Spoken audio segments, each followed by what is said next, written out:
Bonjour Monsieur le maire. Bonjour. Pourquoi avez-vous souhaité de devenir maire d'Oradour en 2014? Oh, j'ai souhaité, disons que si vous voulez, j'ai un engagement municipal qui est relativement ancien. Je suis rentré au conseil municipal en 1989, j'avais alors à peine 21 ans. Donc le docteur Lapuelle était maire à l'époque, il commençait son 6e mandat de maire et il souhaitait intégrer au sein de la liste municipale un jeune de la commune. Alors bon, moi j'avais été président du foyer des jeunes, j'étais investi dans plusieurs associations et j'habitais un secteur géographique dans lequel il n'y avait plus de conseillers municipaux.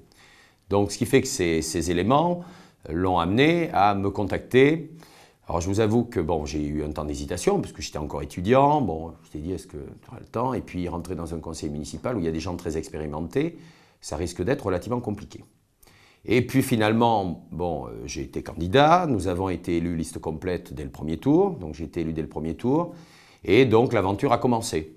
Donc j'ai été donc élu une première fois en 89, réélu en 95, réélu en 2001, donc à chaque fois au premier tour.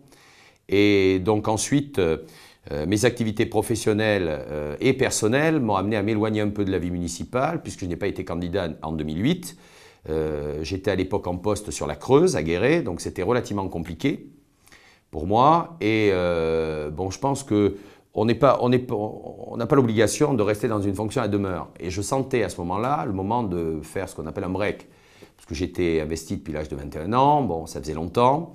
Et bon, les circonstances ont fait que je ne me suis pas représenté. Alors, en 2014, ça a été un contexte différent. Donc j'observais le fonctionnement de la commune. Bon, moi, j'ai un maire qui était tout à fait fait du très bon travail, hein, Raymond Frugier. Bon, il arrivait à la fin de son 3e mandat. Et à un moment donné, je me suis dit, bon, peut-être que tu peux apporter quelque chose de nouveau à la commune.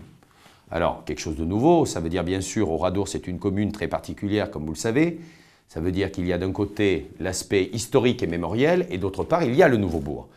Et moi, je m'étais dit, il faut absolument que ce nouveau bourg puisse se relancer.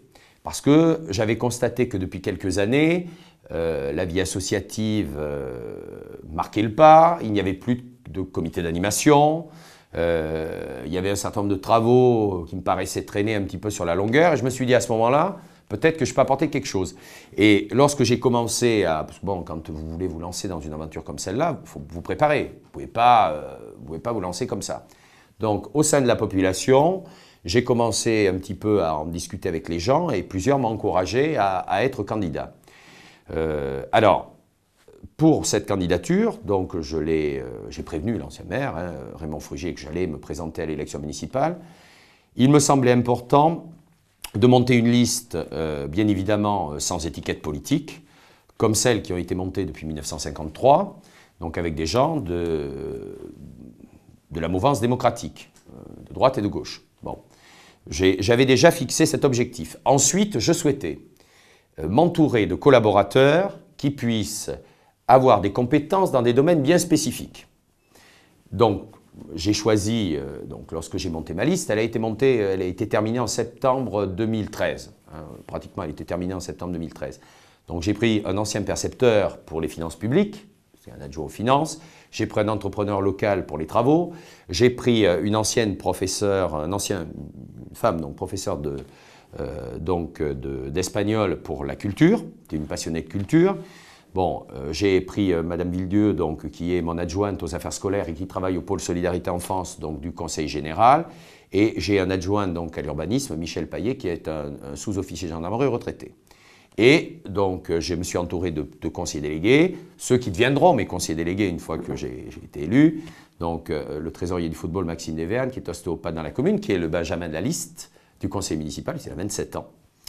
Et également d'une autre personne pour consolider la partie scolaire, parce que notre commune, en termes de nombre d'enfants, a pris beaucoup d'importance. On était en fin des années 90 à 180 enfants, on est à 300.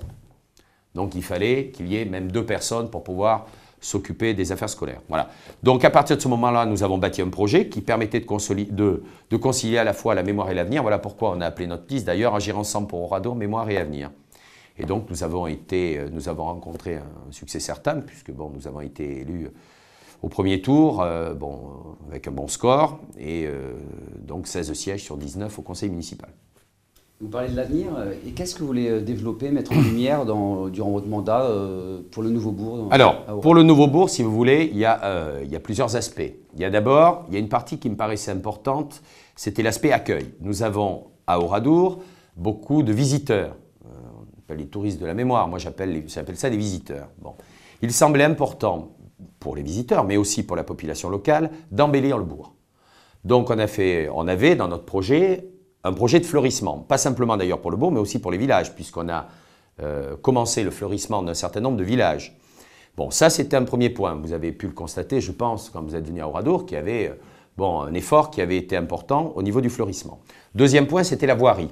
Bon, on n'en parle pas forcément souvent, mais la voirie me paraissait aussi quelque chose d'essentiel. Donc on a un programme de voirie sur la totalité du mandat.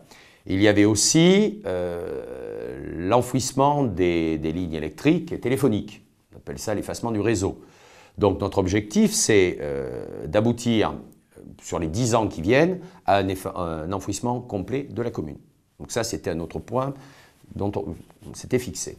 On avait aussi plusieurs infrastructures qui étaient prévues. On avait un programme relativement modeste. Il ne s'agit pas de promettre, vous savez, à un moment donné, si vous promettez trop et que vous ne pouvez pas tenir, on vous le fait payer tôt ou tard. Moi, ce n'était pas mon objectif, pas la peine de faire des propositions complètement démagogiques.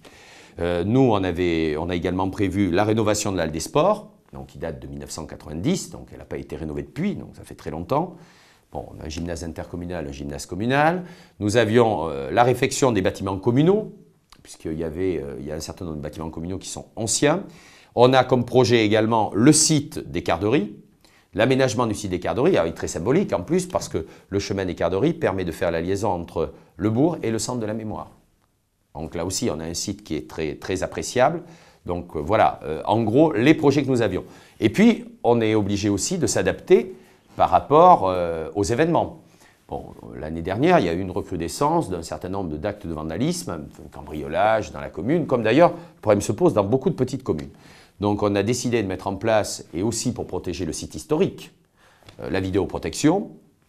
Bon, vidéoprotection avec, le projet est en cours, mais il est envisagé éventuellement de mettre en place la fibre optique, ce qui pourra en même temps apporter un plus par rapport au débit Internet. Bon, donc ça fait 2 projets en un, puisque ça aussi c'était un de nos projets municipaux. Donc voilà, et puis également bien sûr, ce qui me paraissait très important, c'était de favoriser le renouvellement, un peu le renouveau de la vie associative, même s'il y avait des gens qui avaient beaucoup donné. Mais le problème dans la vie associative, c'est dans les petites communes comme les nôtres, beaucoup de gens donnent depuis des années, mais c'est toujours les mêmes.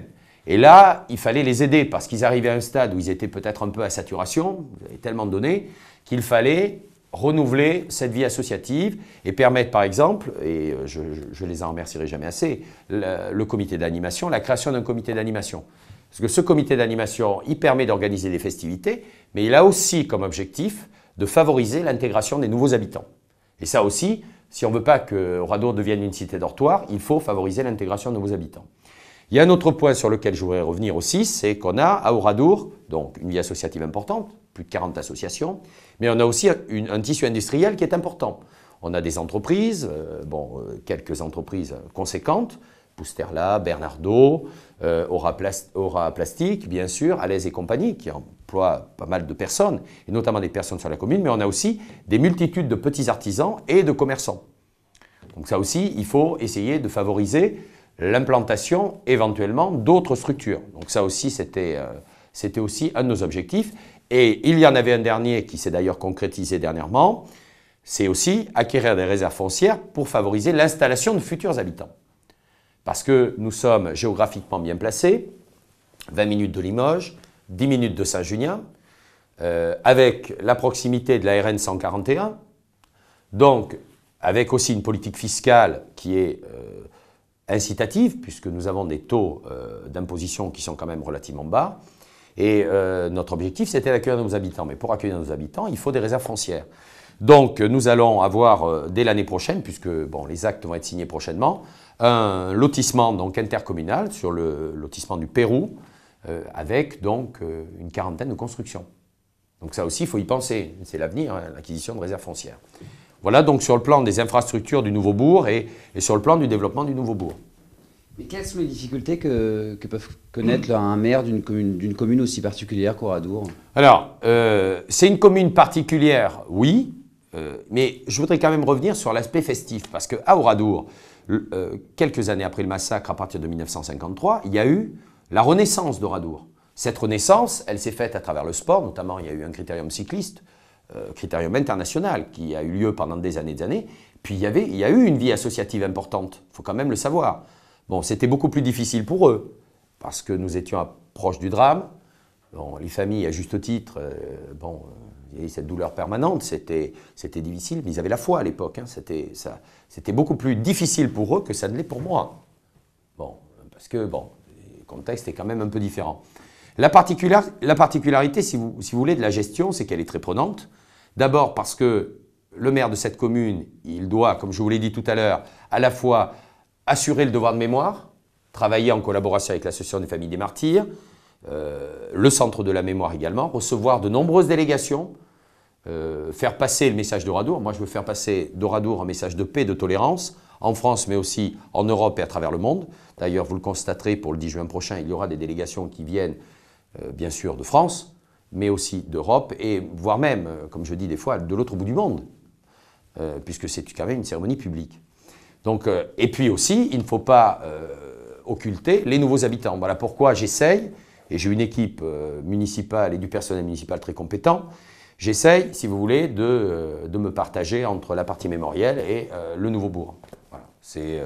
C'est prenant, puisque je continue d'enseigner dans le même temps, je suis enseignant à l'IUT de Limousin, donc c'est très prenant, mais bon, voilà, si je me suis engagé, c'est dans ce sens-là. Vous parlez du travail de mémoire d'un côté, du travail sur l'avenir d'un autre côté. Donc il y a aussi deux populations qui se mêlent à Oradour, donc les personnes qui étaient à Oradour au moment du massacre et même les familles des victimes.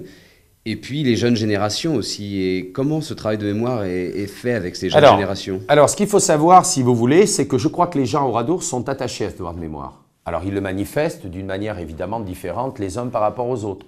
Je crois que comme je l'ai dit il n'y a pas longtemps, vous avez le président du comité d'animation, c'est un petit-fils de rescapé.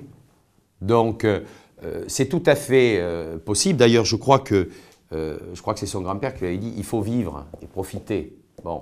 Je crois qu'à la fois, le jour de la fête de 3 jours, puisqu'on a eu Oradour 3 jours en fête, vous avez les gens qui comprennent parfaitement, et même les vieilles familles comprennent parfaitement qu'il y ait une vie à Oradour. Bon, c'était la volonté du général de Gaulle, hein, quand il a décidé en mars 1945 à la fois de préserver les ruines et d'autre part de construire le nouveau village à côté, c'était sa volonté. Et le jour de la fête des 3 jours, vous aviez des gens qui étaient là pour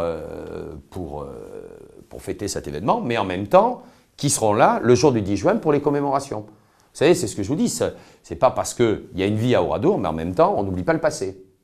Et je crois que les gens y sont très attachés. C'est très clair. Et quelle relation vous entretenez avec par exemple, les autres villages martyrs qu'il y a eu en Europe, comme les Lidice? Alors, la particularité, c'est vrai que mon prédécesseur Raymond Frugier s'était rendu à de nombreuses commémorations. Bon, il est resté maire pendant 19 ans en même temps. Bon. Moi, cette année, je me suis rendu aux commémorations de la libération du camp de Dachau. Bon, puisque, comme vous le savez, depuis la visite du président allemand en septembre 2013, bon, les relations sont différentes, bien sûr, et les relations sont bonnes avec l'Allemagne. Je crois que cette image dans l'église avec Robert Ebras a scellé la réconciliation entre Oradour et l'Allemagne. Donc je me suis rendu aux commémorations à Dachau. J'ai participé également à l'inauguration du centre de documentation sur le nazisme à Munich, qui est un centre de documentation remarquable.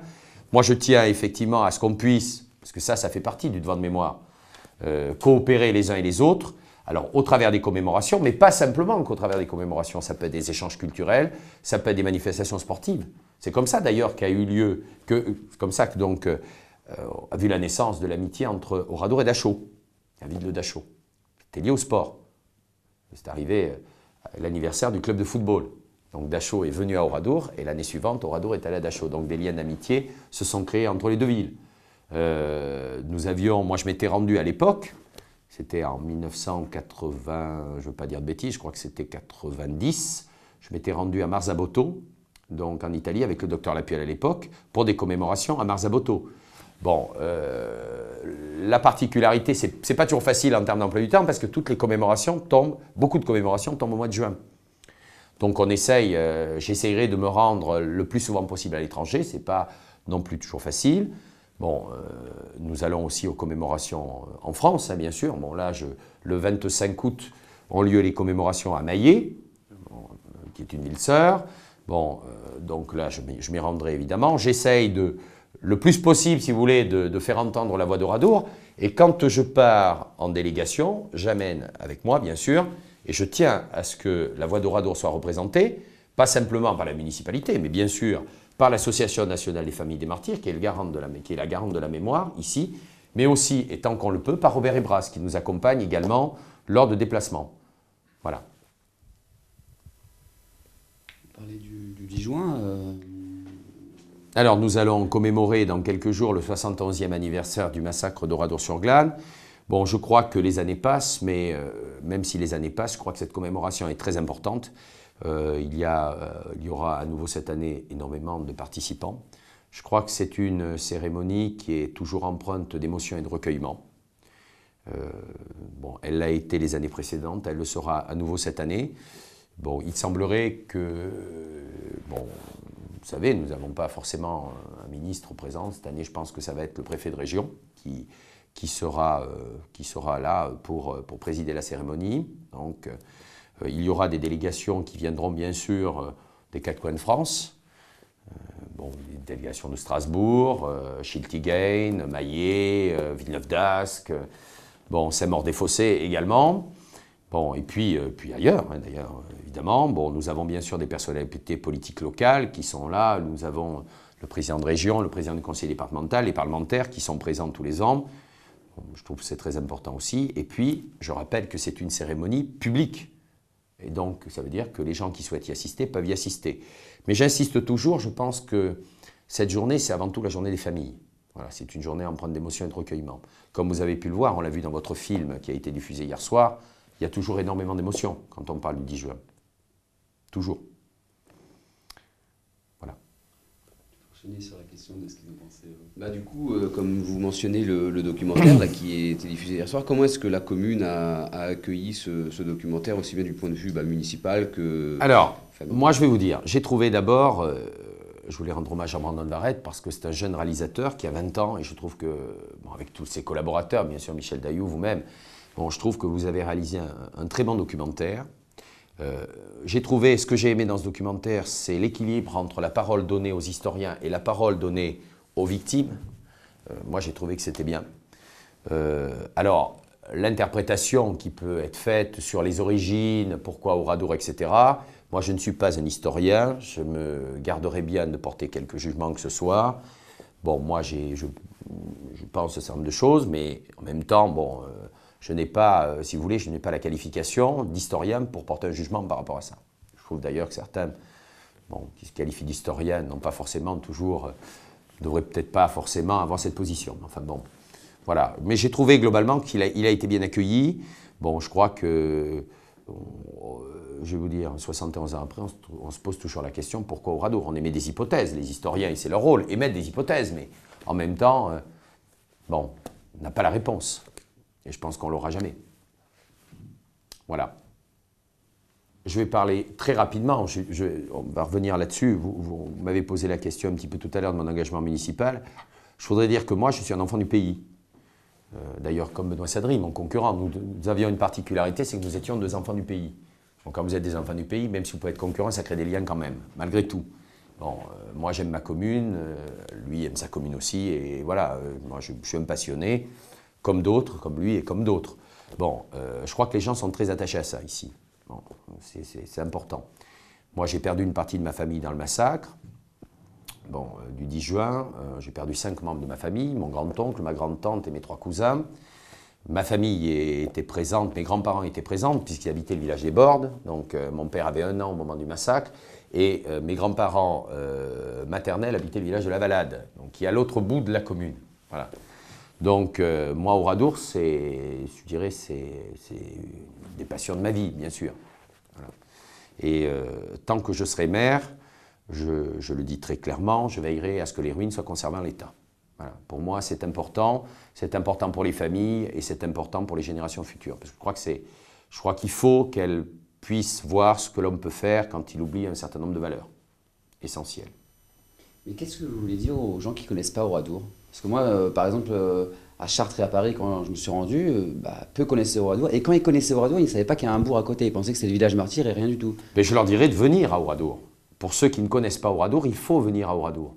Pour voir à la fois l'horreur de ce qui a pu être commis, et puis, puisque vous parlez du Bobo, pour voir aussi qu'il y a eu des hommes qui ont eu la volonté de reconstruire à côté. Parce que ce n'était pas facile.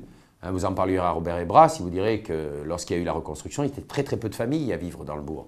Et quand vous voyez Oradour aujourd'hui, bon, voilà, je crois que c'est... je leur dis... Alors, je voulais vous dire aussi par rapport à ça, bon, moi je le constate en tant que maire, nous avons énormément de scolaires qui viennent à Oradour. Énormément de scolaires. Et je trouve que ça c'est très bien, parce que le travail pédagogique des enseignants est très important. Et moi, je vous dis, j'encourage les gens à venir à Oradour pour visiter bien sûr le village martyr, le centre de la mémoire, et puis voir aussi le nouveau bourg, cette reconstruction qui a été possible. Vous parlez du travail scolaire, donc effectivement, l'enseignement, vous êtes professeur, l'enseignement... Je ne suis pas professeur d'histoire, d'ailleurs je l'ai dit, je n'ai pas l'intention de me présenter comme un historien, absolument pas. Même s'il y a des programmes, des lignes directrices, effectivement, l'enseignant peut adapter son enseignement selon sa sensibilité aussi. Mais Oradour-sur-Glane n'est pas au programme d'histoire, par exemple, dans le secondaire. Et c'est vrai que les jeunes générations, du coup, Je crois Oradour-sur-Glane peut être abordé au travers des exactions de la Seconde Guerre mondiale. Je crois qu'il faudrait que ce soit abordé par rapport à ça. Parce que, bon, c'est pour montrer effectivement ce qu'un régime peut faire. Moi, comme je dis souvent, l'homme est un être raisonnable, mais est-ce que les hommes le sont? Voilà. Et là, vous avez l'exemple. Bon, moi qui suis un Européen convaincu, moi je n'ai aucune animosité par rapport à l'Allemagne, bien au contraire.